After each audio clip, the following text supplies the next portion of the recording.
understanding what goes in what are disentangle factors of representation, and what are the one of the groundbreaking works which have been done in this front.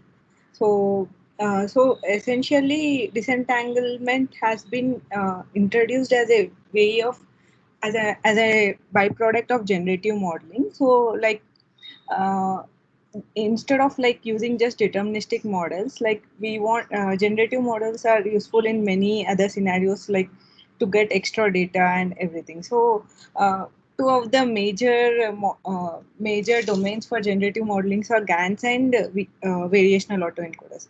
So in this talk, I'll be mostly focusing on disentanglement using variational autoencoders. So I have picked variational autoencoders for two main reasons. First thing is the training of GAN is very unstable. So getting that Nash equilibrium is very, very difficult. And the other thing is like even if we achieve some kind of Nash equilibrium, the other issue of GANs is mode collapse. Resolving it is also very difficult. As compared to that, VAEs have very stable training and there is no mode collapse in VAEs. So for that reason, like we'll be looking more into disentanglement, which has been done in the variational autoencoders. So before we delve deep into variational autoencoders, a brief outlook on autoencoders in a different point of view. So like all of you might be knowing what an autoencoder is. So but if we see in a probability point of view, an autoencoder is basically a deterministic system. Like you give an input x at your encoder, and the encoder acts as a static mapping, a deterministic function, let's say g, which maps your input to a latent space z, and your decoder acts as another deterministic model where it takes a latent vector z and outputs a reconstructed input. So the loss of your network is any like standard mean square error or L1 norm or any other loss which you might consider fit. So now the one of the biggest problem of the deterministic autoencoders is that it it can't say beyond your training data. Like if you give it any other data which is not in the domain which it has been trained for, it fails sometimes miserably. So in order to overcome that, and in order to generalize well to the data which model has never seen before, so people have come up with variational autoencoder. So this is a typical architecture of variational autoencoder. So where you have an input to an encoder network, the encoder network, instead of outputting a static latent vector z, now outputs two vectors, mean and standard deviation. So from this mean and standard deviation, so each dimension of these two vectors acts as a standard normal or standard Gaussian. So let's say if I take for any ith dimension of mean and standard deviation, I can consider if I consider my latent vector follows a Gaussian distribution, I can just sample from I can just sample sorry I can just sample I can just construct a Gaussian with the obtained mean in the dimension I and standard deviation in the dimension I. I can just sample a random point for zi and construct from my latent vector z of dimension d, and which my decoder takes and outputs reconstructs the input. Now the advantage of variational autoencoder is because this sampling process of from the mean and standard deviation is random. For a given input, your decoder is seeing a different kind of latent dimension for every given input. So and the standard Gaussian is like continuous. So it kind of forms a continuity in your latent dimension. So like if you see probabilistically, say your variational autoencoder in the probabilistic point of view, let's say you have an input x, you map into latent, you get two outputs, mean of z given x and covariance of z given x. So from using this mean, so one thing is that your z is like isotropic Gaussian. So isotropic Gaussian is something where your off diagonal elements are zero and only diagonal elements are correlate. there is no correlation between the elements of the vector. So now one of the constraint which we put is on the latent dimension is that your latent dimension has to follow a standard Gaussian. So you're like given an input x, you approximate a posterior q of z given x with the parameters phi, and p of z is your prior which you are enforcing on your latent dimension. So essentially you want your prior, you want your z to be to be following a standard normal, but this is what the network is obtained.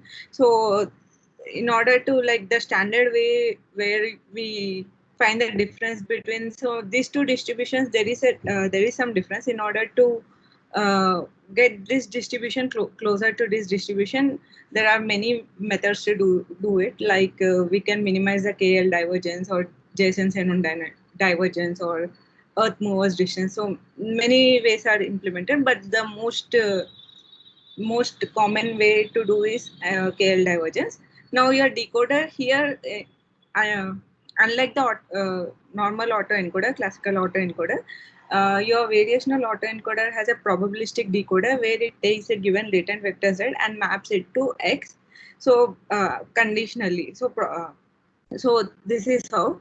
Now if we so this is the like schematic architecture of the variational autoencoder. So like given x, you get two latent vectors, mean and standard deviation. From this mean and standard deviation, so this they use some trick called as reparameterization trick, because like if we sample our z from this mean and standard deviation, then back propagation is not possible because of the stochastic process. So in order to overcome this, they sample a random vector from error vector from standard Gaussian and do this kind of reparameterization where you take mu x and sigma x and multiply the sigma x with error and form your zi of each dimension, which is taken by the decoder.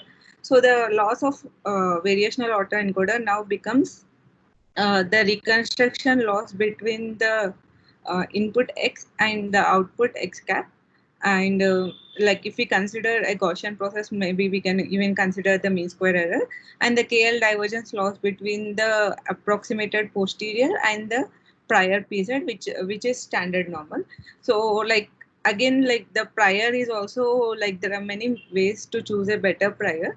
So for sake of simplicity, let's consider standard normal. So this would be the loss of the variational autoencoder. So what is the advantage of having this kind of KL divergence loss on the latent vector? This KL divergence loss in a way is acting kind of like regularizer on our latent dimension to get to impose a structure on the latent dimension.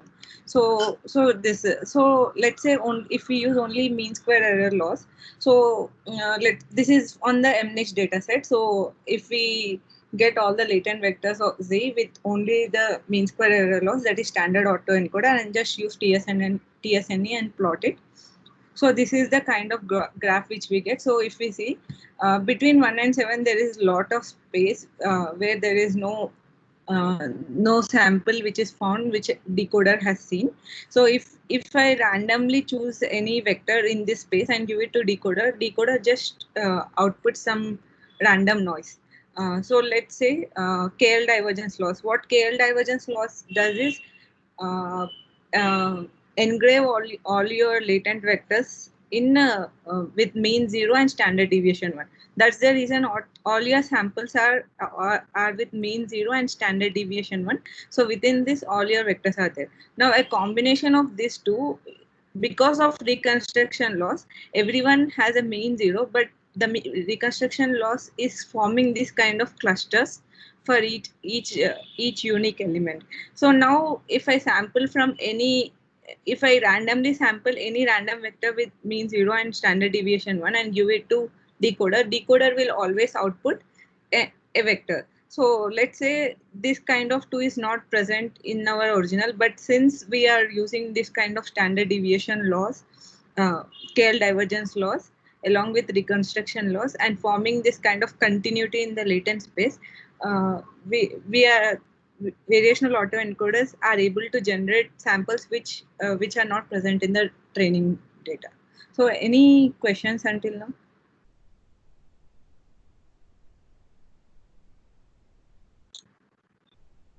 Okay, so we'll move ahead.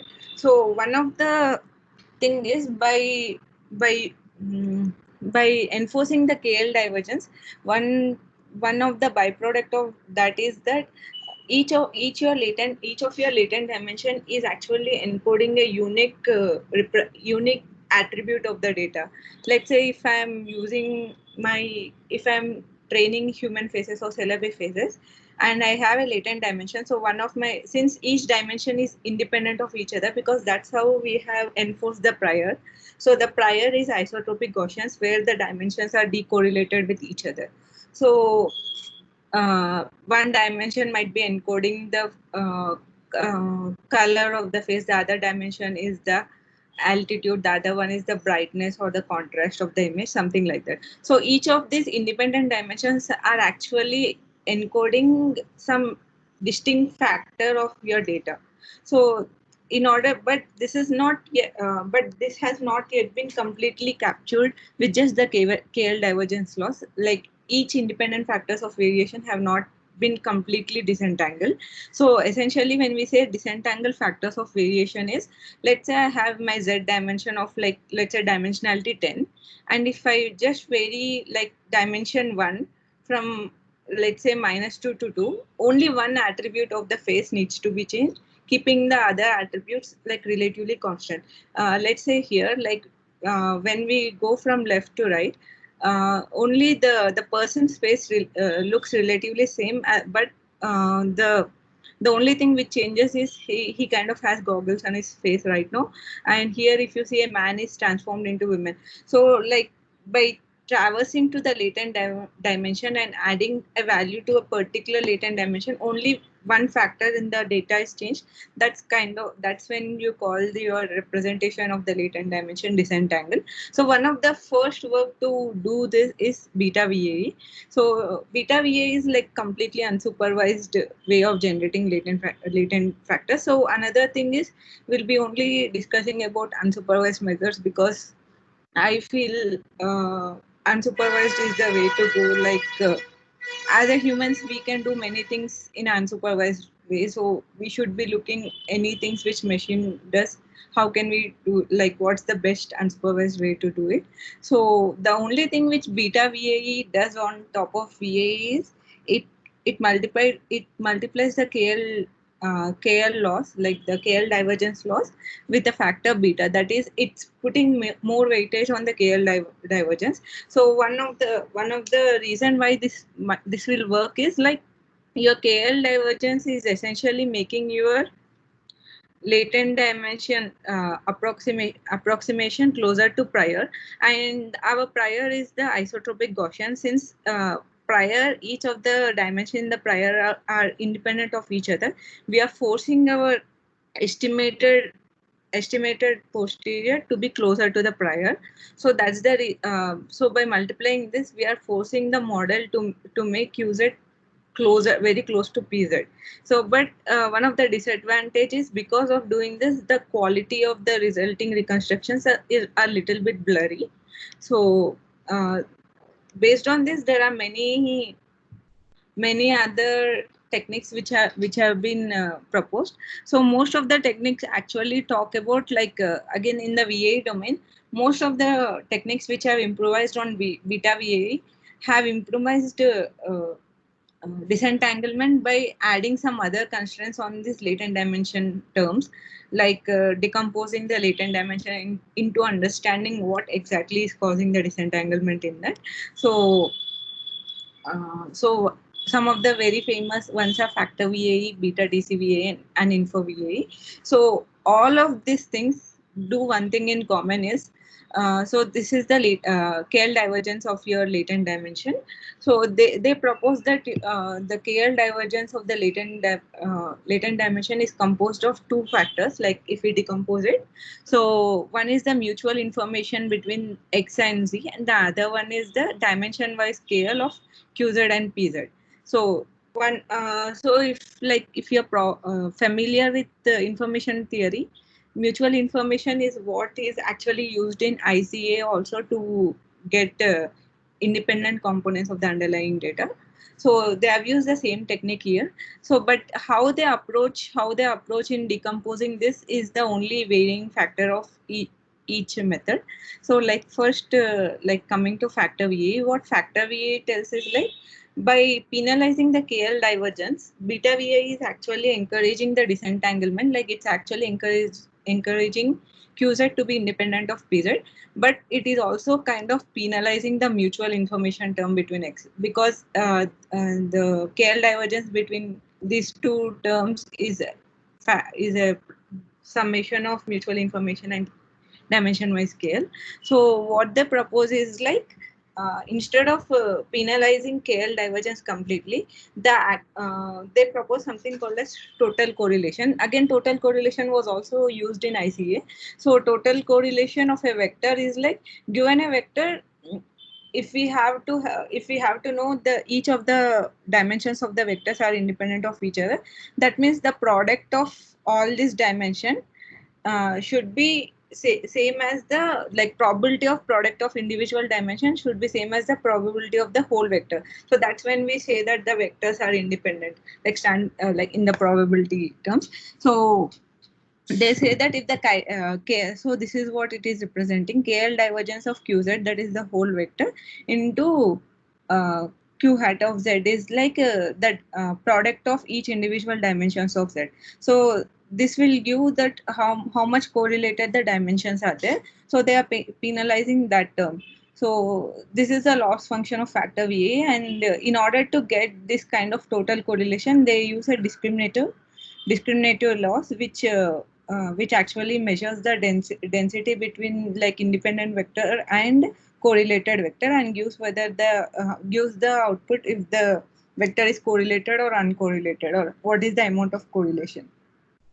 So like this is the contribution of Factor-VAE, and they have shown improvement in the reconstruction quality along with improvement in the disentanglement, along with proposing some new. So right now there is no established way of measuring the amount of disentanglement in a given item. So they also proposed a way to properly measure disentanglement, yet there is no standardized way until now. The other one is beta-TCVAE. So beta-TCVAE is also again ICML paper where it's called beta total correlated VAE. It also does something similar to what Factor-VAE does.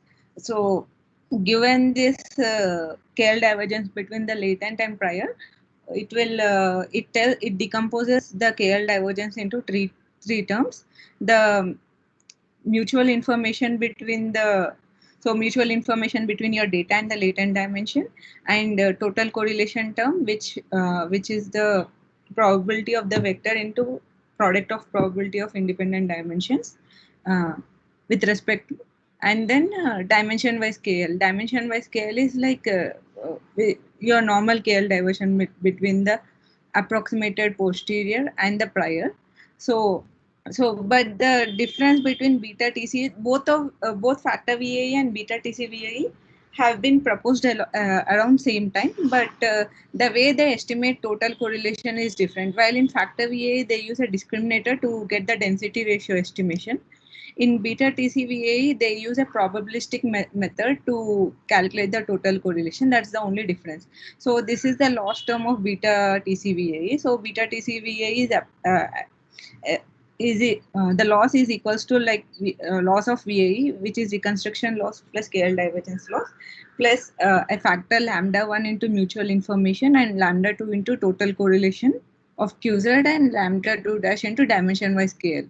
So like let's say if I set this and this as 0, then lambda VAE plus total correlation, this is similar to what the loss of Factor-VAE. So essentially beta TCVAE and Factor-VAE are approaching the same thing, but in different by different methodologies. The other interesting thing in achieving disentanglement is like I have mentioned that if you are using a Gaussian latent vector, KL divergence, we use a isotropic Gaussian prior. So like for isotropic Gaussian prior, you want your QZ to have off diagonal elements as 0 and diagonal elements as 1. So what DIP-VAE does is like it actually so k not equals 12 for a given latent dimension z, the off diagonal element it is penalizing. So because it is -0, so actual it's taking mean square error, but since we want the PZ has off diagonal elements as 0, so it comes as covariance of z square, like where for the off diagonal elements, and for the diagonal elements it is the whatever is present in the approximated QZ minus 1 whole square. So DIP-VAE is actually forcing your QZ to follow a isotropic Gaussian and thereby achieving disentanglement.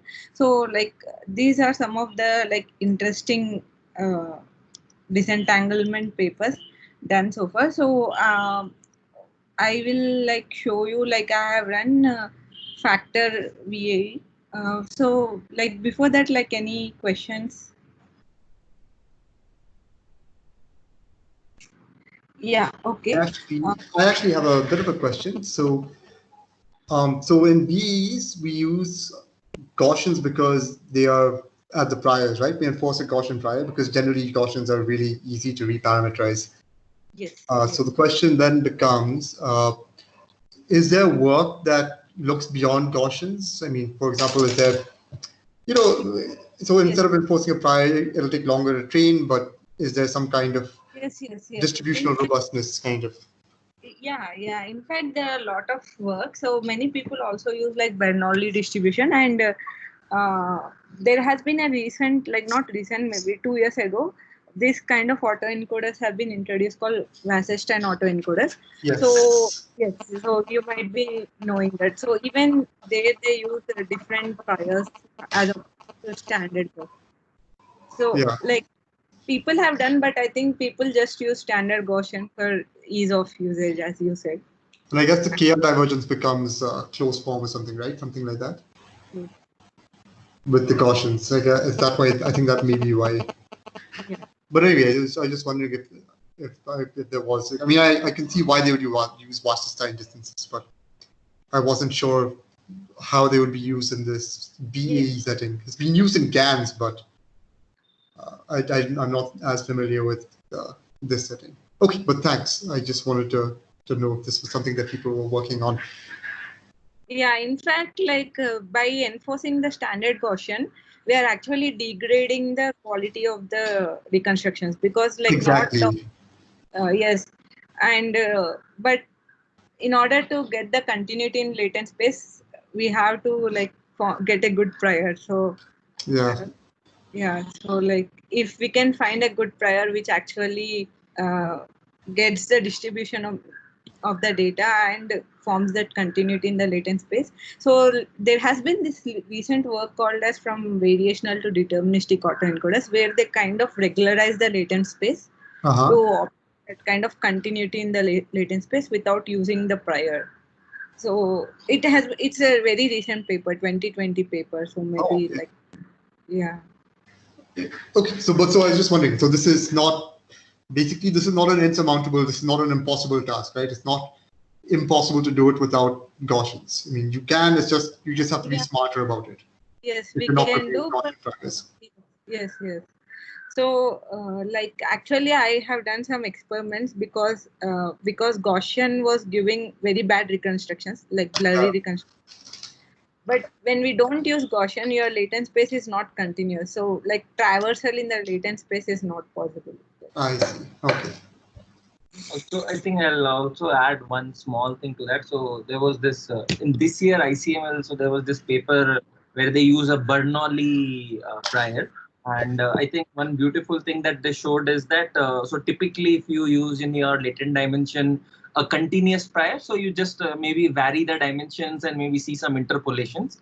But I think for maybe these kind of interpolations where they were showing, I think with a Bernoulli prior, what they were showing is just by flipping the latent dimension as 0 to 1, it was able to like it's a they were showing some kind of disentanglement and like a bite kind of thing where if you give 0, the glasses go away. If you give 1, glasses come. So yeah, I mean, Oh, very nice. yeah. So with different priors, I think new advantages come, and so this was, I think, this year ICML paper they put that, and it was an interesting work. So another paper with another prior that has interesting results.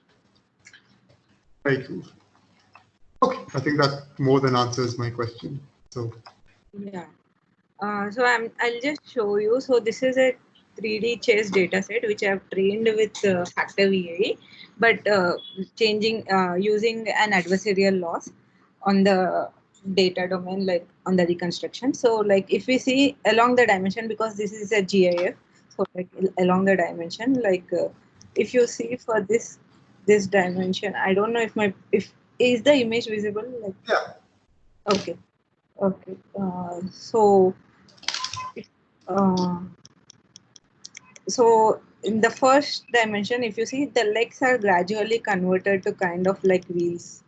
And in this image here, if you see, the sofa is kind of like bulky. And as I vary the dimension, the size is reducing. So this is this is on the 3D chess dataset. So like I have images for Celebi also. So one of the very interesting thing of disentanglement is by using disentanglement, like we can perform many other downstream tasks. So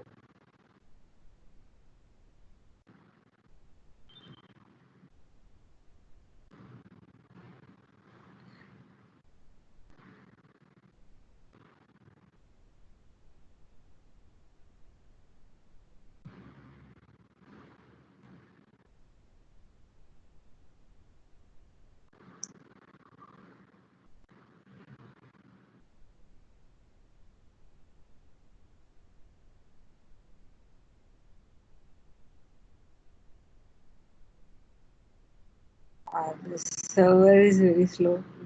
Just wait.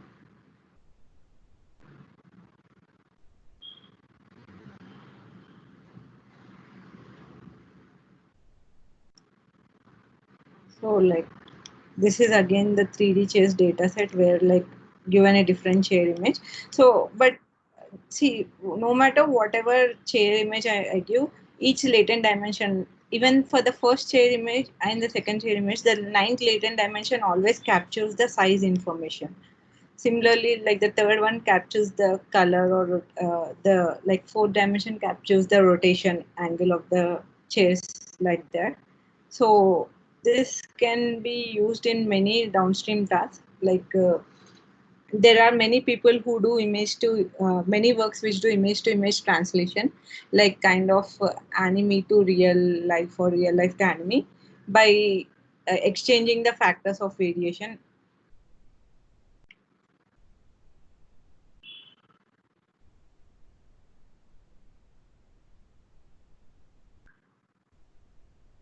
So this is on Celebi dataset. So if I vary the factors of variation, like, so if you can see the person's here, the person's hair is turning grayish. So here the complexion of person is gradually becoming black. And if you see the first dimension, this lady is getting converted to man. And the second dimension, she's kind of rotating from right to left or left to right.